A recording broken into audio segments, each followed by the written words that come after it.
Angry Bears Fan Podcast, episode 106. Like I said, we took a couple weeks off, um, just because it's slow time of the season. But like, follow, subscribe if you've been keeping track with us. Not too much going on. Bears are dwindling down to the draft time. We got 3 weeks now. Well, it's still up in the air what the Bears might do. Bulls locked into the play-in, being the most mediocre team in the last fucking 10 to 15 years. Um, Sox are in first place, even though we're in a skid. No, the Sox aren't in first Aren't place. they The Sox tied for are first place? no, they're like 2-7, dude. I think. Well, I must have read that wrong. Um, They were in first place like two the days ago, maybe. second game of the season. No, I thought everybody in the AL Central was just doing bad as well. No, Cleveland's like 4-6 right now. Chicago's 2-8. Um, the Cubs are in first. Yeah, maybe that's what I Uh, was reading wrong. Maybe it was the Cubs. The Sox. I know the starting pitches started off hot though. I watched the first few games, but back down to reality. There, got what's the over under? I think 53 games. I bet $50 if they beat that because I just don't think it'll be that bad again. But we will see. they're Um, so bad. yeah, it's weird. It's just weird. I think he's ready to go to Nashville.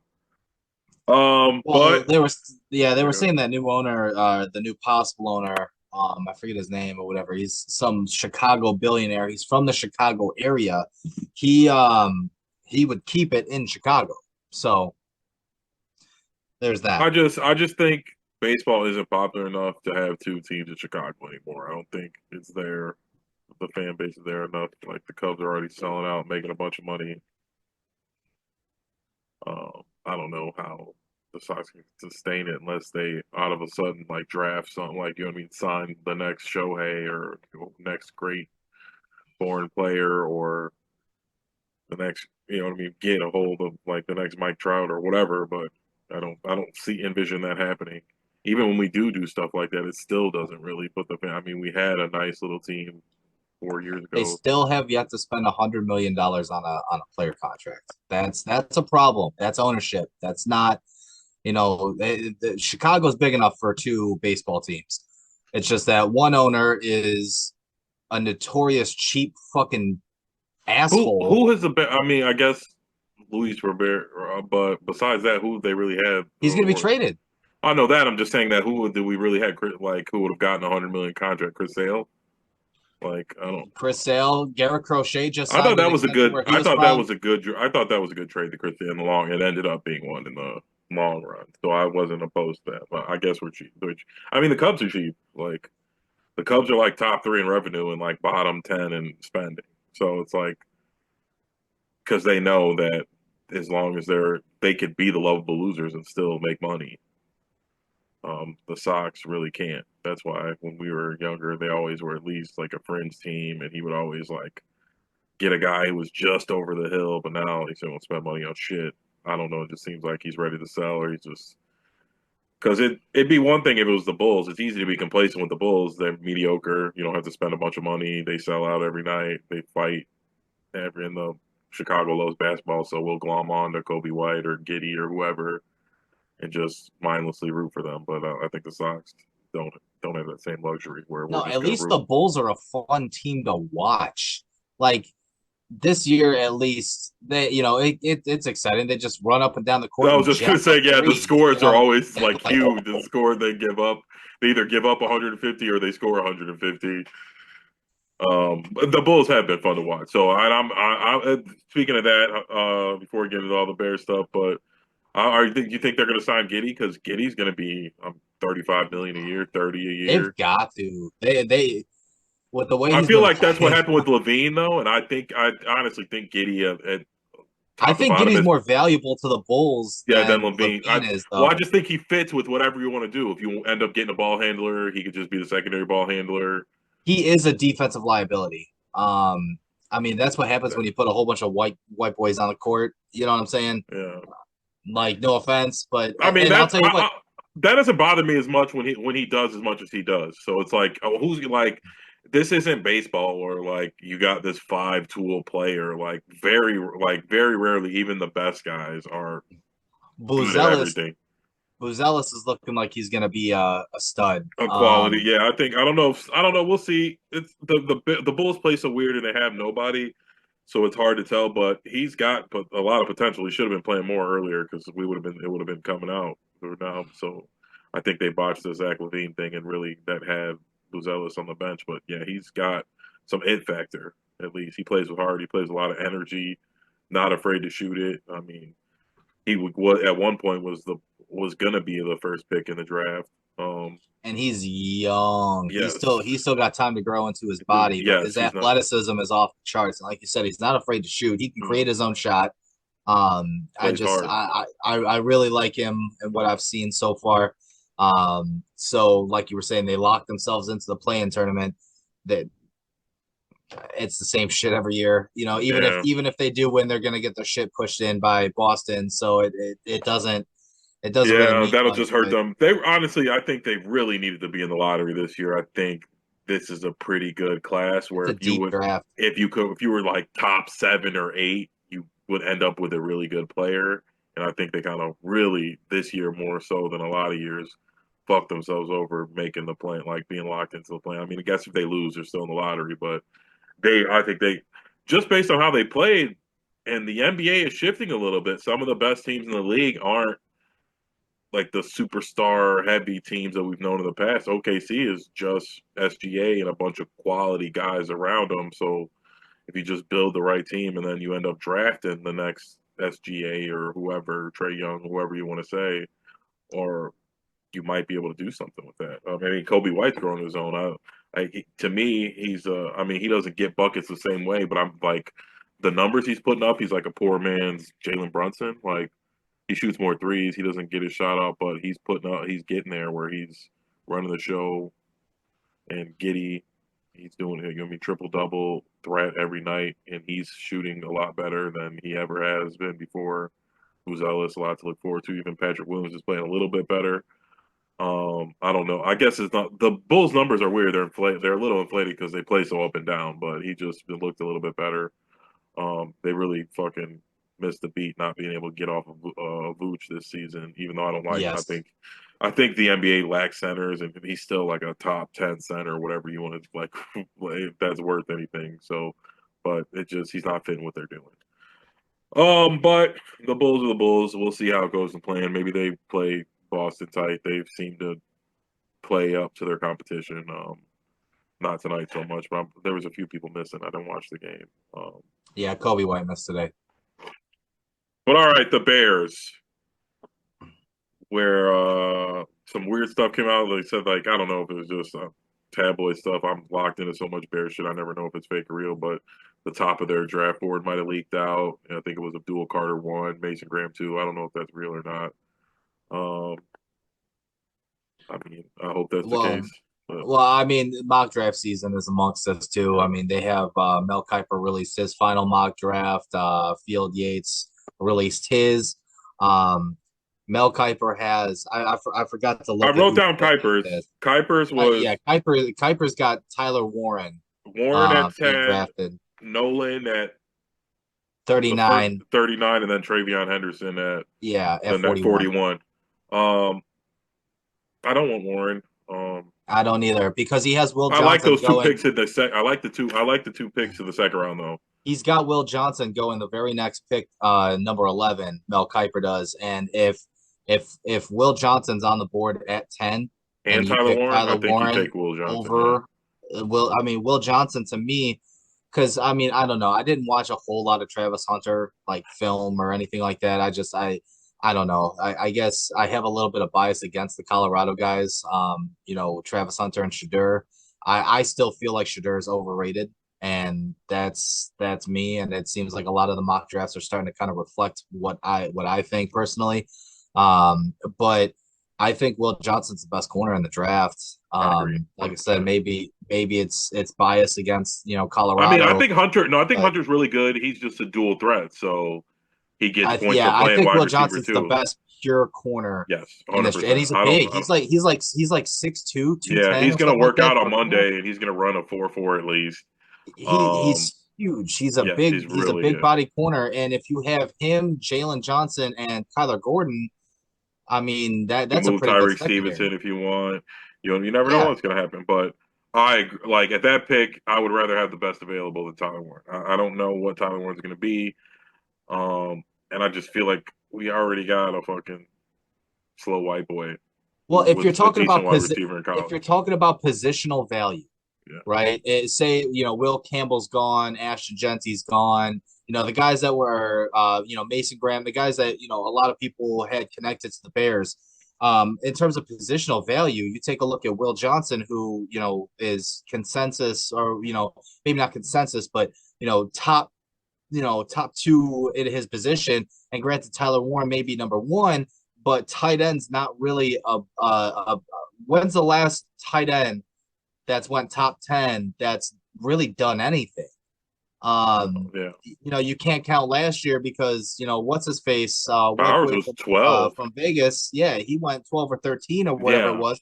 But And that's in positional my value, head. If we wanted a fucking tight end, we should have took Bowers last year. Like I don't. Nothing against Roma Dunze. I know it always seems like I roll back to not like one of them to pick Roma Dunze. Just I don't. Tyler Warren doesn't make sense there. I mean, no. I would. I honestly, if you want a tight end, I'm hoping Colston Loveland falls. He probably, you know what I mean. There's a good chance that he does, or you trade up in the late first and maybe get him. But Tyler Warren at 10, I don't think that's good. I don't. Well, I'll tell Again, you what. If Shedeur falls past the Saints at 9, because that's where Kuiper has him going. A lot of people seem to have him, like 9 to the Saints. There's people who have him, 21 to the Steelers or whatever. If Shedeur falls and he's still there while the Bears pick at 10, I think you pick up the phone and you call Pittsburgh and you're like, hey, look, you want your quarterback? Come get our 10th pick. You know what I'm saying? Because realistically, you can pick up some things. You could trade back into the first round as well, with one of your second round picks. Because I know they're talking about depth at safety.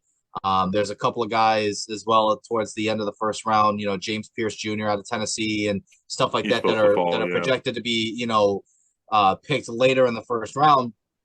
So if you were to do that, you pick at 21, and I mean, you just pick pretty much BPA at 21. There's Mikael Williams, the edge out of Georgia. There's Calvin Banks was like projected to be picked like 24, whatever the case may be. There's going to be positional value there at Yes, 21. anywhere we fall Um, back before, like you said, yeah, 21 would be a great spot where I completely agree with everything you said. I think the offseason moves we made have put us in a position where we don't like if we would have signed those offensive linemen, we would have had to take Will Campbell at Banks at 10 and just dealt with it like we couldn't have fucked that up. But it now, gives like you us a said, we lot can of fall flexibility. back and somebody's gonna fall. I think Yes, Will Johnson right now, because he hasn't worked out, if maybe he doesn't have a good workout on Monday, there's a good chance he falls mid first round.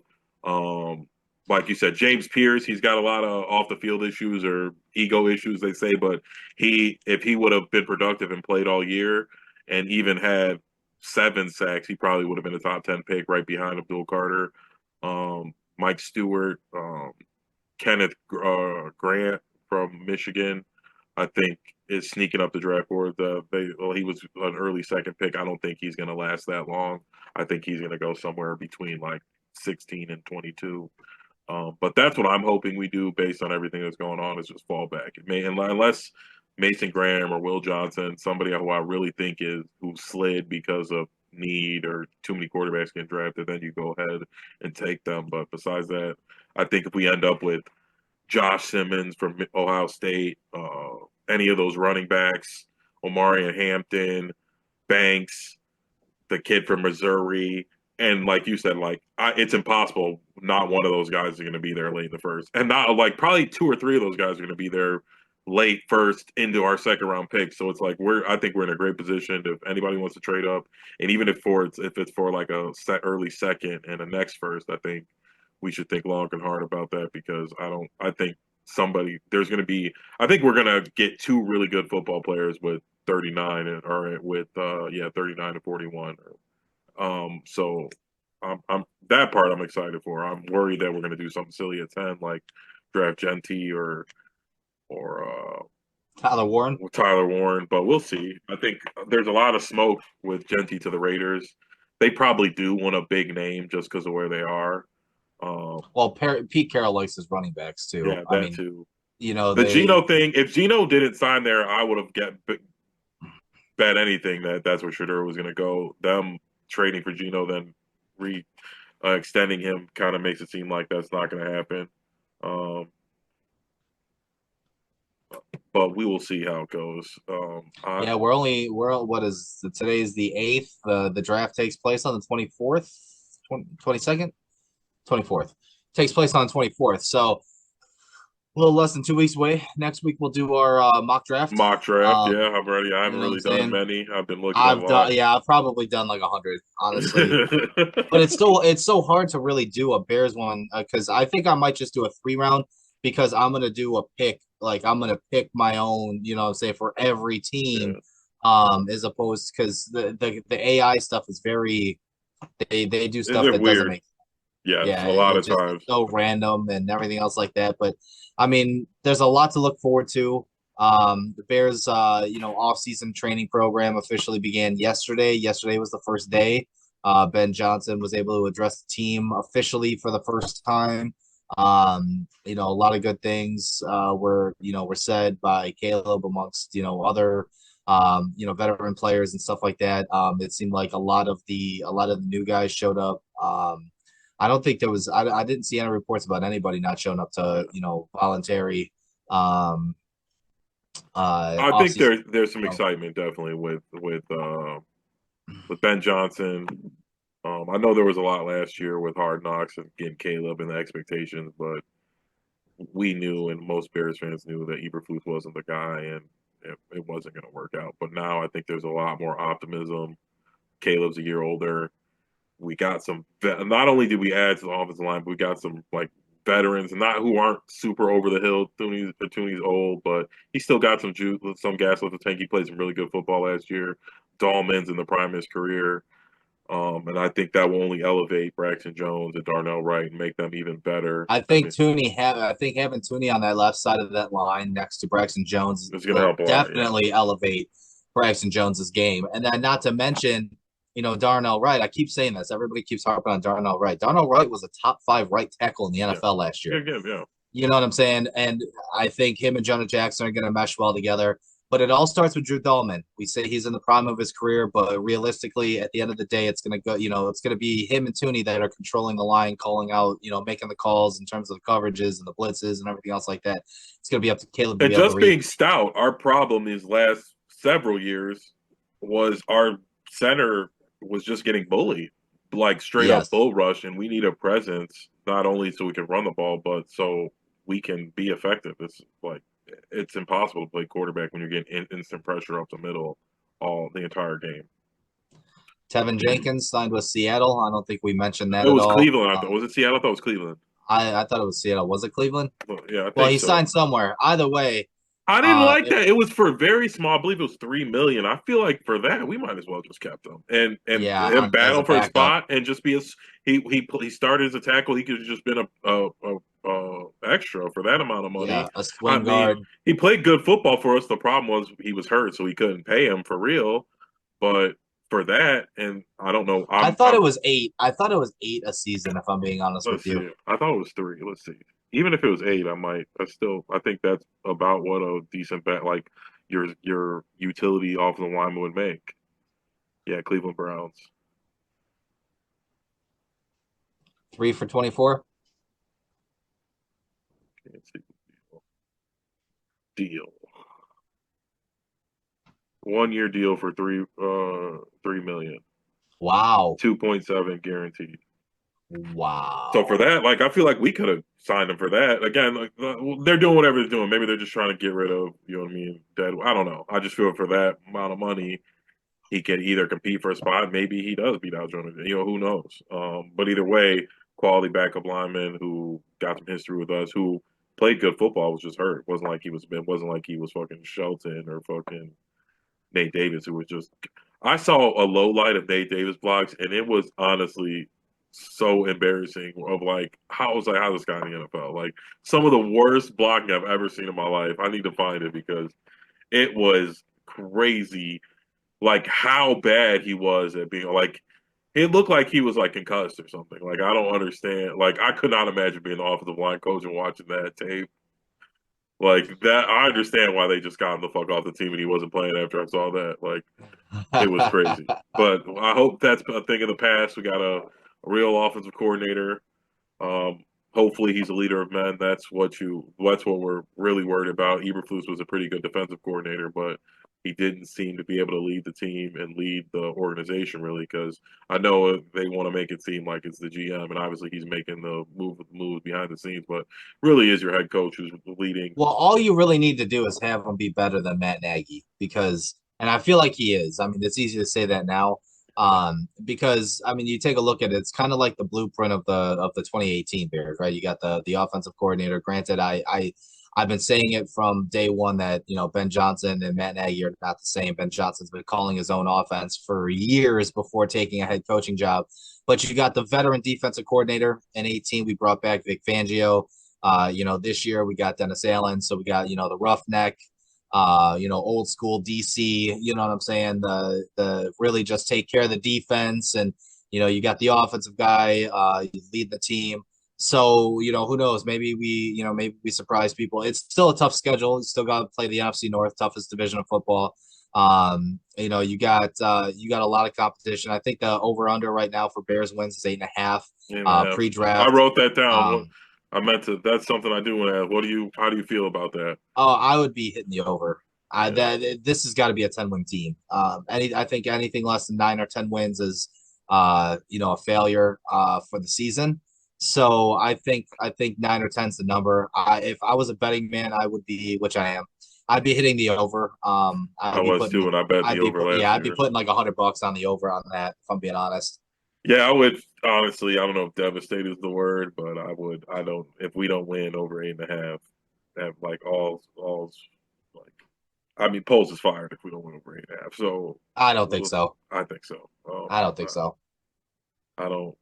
Well, whose head's gonna roll after that? Like, it can't be Ben I don't think Johnson. anybody. Unless You're it's a locked in with complete Caleb. disaster. Unless it's a disaster of a season and the Bears win like five. I think Foles keeps his job. I think if they're in the 7, 8, 9 range, Foles still keeps it. And then next year, or the year after this upcoming season, if things don't turn around, then definitely. But I think he's safe for this year, barring some kind of catastrophic season ending where they only win 4 or 5 games. Yeah, but I Um, feel like if that happened, somebody had to get hurt, and I don't know if he's really going to take it. I Speaking of still that, the Bears signed Case Keenum. Is that bad news for Tyson Bagent? no. Um, they're No, just going to keep three quarterbacks like that. absolutely not. Absolutely not. It means absolutely nothing for Tyson Bagent. I don't think so. Case Keenum is really just going to go there to mentor. That's all he's going to do. He's going to be the Chase Daniel of that team. Just go in there, be a veteran presence in the quarterback room on the sidelines. Show Caleb and Tyson pretty much what he sees, how to be a pro. Because they're still two young guys. You know what I'm saying? Tyson Bagent's dad kind of, blabs at the mouth still and everything else like that. I for whatever reason, it's like the Braxton Jones, thing where the Bears really like Braxton Jones. The Bears really like Tyson Bagent as their number two. And frankly, I mean, shit, I want to see what he's going to do in the preseason with some of Ben Johnson coaching too. So who knows? Maybe he comes out of nowhere and that's a future trade chip. You know what I'm saying? I guess so. It's just it's one of those things where you just never know what's going to happen. Sometimes it takes the right coach with the right guy to make things click. And I want to see what's going to happen this preseason with Tyson Bagent under center as well because he's got the IQ, he's got the smarts. You know what I'm saying? He knows how to play the position. He knows the reads.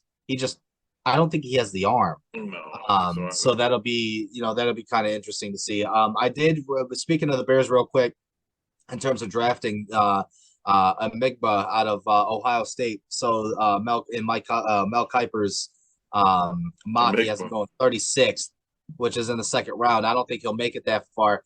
But the left tackle isn't that the kid from Missouri? You mean? no. I'm talking about the wide receiver out of Ohio State. Um, Oh, Mecca Obuka? yeah, Oh, okay. yeah. Mel Kiper's got him going 36. Like I said, I don't think he's going to I go don't that think far. he's going But to we're go talking that about far. trade backs and everything. Um, there was a lot of comparison, pro wise to him and Amon-Ra St. Brown. The Bears still don't necessarily have a three wide receiver. That's a name I would watch out for if they I do trade back. get if he, I get. I guess I have been hyping up Ohio State guys. I really don't. I think he's just like. I would say I would comp him as like JSN. So he'll be quality wide receiver in the I mean, NFL. JSN's a number one wide receiver right now. Well, I I mean, mean that that because of obviously it's trade, but he was the yeah, number but he's still three. he's still put up big numbers No, I'm last not, year. and I think he's good. I'm not, and I don't think Abuka. So I guess if he was there at 36, I guess I would be fine with that pick because I do think he'd be worth every bit of the 36 pick in the draft. I think he would. He doesn't get injured. He's a quality wide receiver. And worst case scenario, he'd be a number two for the next 10 years. But I don't. He's the one Ohio State guy I'm not super high on. I think he's went to Ohio Well, State as there's a wide also the receiver. tackle. Yeah, There's also Simmons, the I do tackle. like Yeah. Simmons again, and I was just talking good about Braxton Jones, and I like Braxton Jones. But if he's there at 39, or yeah, 39, I might take a swing at him, bring him in, and compete. And he's coming off injury. Maybe he doesn't beat out Braxton Jones this year, but then maybe next year he does, and we don't have to re-sign Braxton Jones, or we convince Braxton Jones to move the guard if we need him because Dooney's Well, leaving. from what Like, I understand, if he wouldn't have been injured, if he would have played the whole season, he was probably going into the draft as the number one tackle on the yes, board. probably. Um, But it was a knee injury, which is big time for the lineman. Yes. I would, and they just did that with the one kid, so I don't know if they're going to be too, even though he's much better than that. I was gonna say there's a difference between playing tackle at Yale and being a project, and then Yes. playing tackle at Ohio State and being the number one Like prospect. I said earlier, I would be fine with him early in the second round. Either of the Ohio State running backs at any of those second round picks, I would be very happy if we end up getting those guys. Um, yeah, and Kenneth Grant, but Well, again, I don't think he'll be it's there.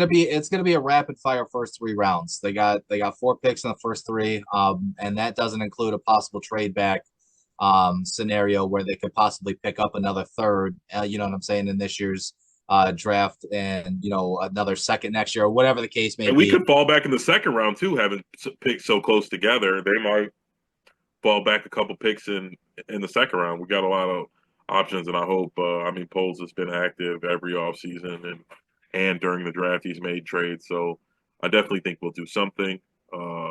Like you said before, I think if Shadur slides, that'll be. I think people will be picking up the phone to call us and see. Um, in my head, if let's say this is what I'm thinking might happen is something kind of like what the Bears did as well. Um, he falls and the Giants try and get back in the first round and they give us like a second and a third and a next first to come back at 10 and they get Hunter and Shador or something like that. Even though I guess they got Russ, maybe one of those teams trades back and we like I was saying earlier that maybe we just kind of punt on the first round and then just take control of the beginning of the second round and get all because I think there isn't a lot of blue chippers at the top of the draft, but I think there's a lot of quality from the late first and the early second where we're going to end up with some ballers. And worst case, we're going to end up with one of those running backs or Hampton or one of the Ohio State running backs or Hampton and probably Josh Simmons or Kenneth Grant or one of those pass rushers. Um, but yeah, we'll do our mock drafts next week. I was glad to be back. We haven't talked in a while. We miss you guys and do us a favor, like, follow, subscribe, and we will see you guys next week. Maybe We the will week see you after. next No, week. yeah, we'll go back to weekly up until the draft. Yeah. Adios.